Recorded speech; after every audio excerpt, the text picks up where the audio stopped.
Улаанбаатар хотод сүүлийн 3 хоног орж байгаа усрахад борооны улмаас зарим хонхор газарт их хэмжээний ус цугларч иргэд болон автомашинд орчход хүндрэлтэй байдал үүссээр байна. Тэгвэл өчигдөр 20 цагийн орчимд 2 хүн ухаан алдсан гэх дуудлага мэдээлэл онцгой байдлын ерхий газарт бүртгэжжээ.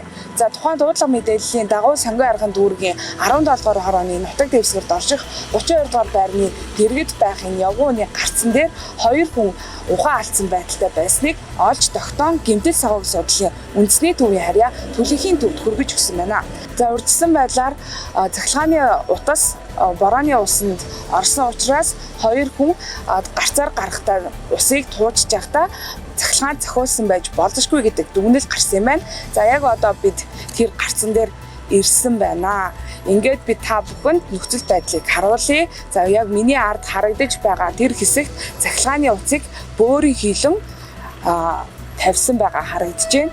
Энэ хавьд ажилладаг ажилчдаас тодруулахад за өчигдөр орой 22 цаг орчимд энэ хавийн зам болон явган ууны гарц тэр чигтээ битүү усаар бүрхэгдсэн байсан гэж хэлсэн юм а. Өчигдөр энэ хаваар устай байсан уу ямар? Амар устай байсан шүү дээ. Амар устай. Тэгээд энэ рүү гаталж чадахгүй. Манай нээз хүртэл бүрийн дуунсан. Тэгээд ер нь амар устай байсан дөө. Тийм үү? Хэр хэмжээний устай байсан бол өвдгөр татчихсан уу? Шагаагаар татчихсан уу? Тийм нэг ийм хавьд л байсан да. Өвдгөр татчихсан гэсэн үү? Тийм бараг өвдгөр татчихсан. Манай одод Москва орол тэрч айгүй их ус тогтдог. Ерөөсө тоглох боломж ядаггүй. Сая яг голдоо ол юу яадсан шүү дээ. Нэг жижиг тэрэгний хамаар хавцсан юм тий. Яг тэр яг гол хэсгээрээ арай хайлтаагүй. Тэгэхээр тэр дээрээс аягүй хус орж ирсэн баг. Тэгэл аягүй огцсон мөн 30 минутын дотор л баг нилээ яцсан шүү. Дүүрэл энүүгөөс чинь нилээ ус болсон.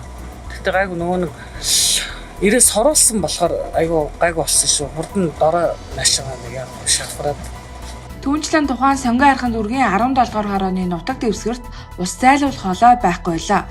Зөвхөн борооны их хэмжээний усыг нийслэлийн холбогдох албаныхан машинаар саруулж шийдвэрлэдэг байна.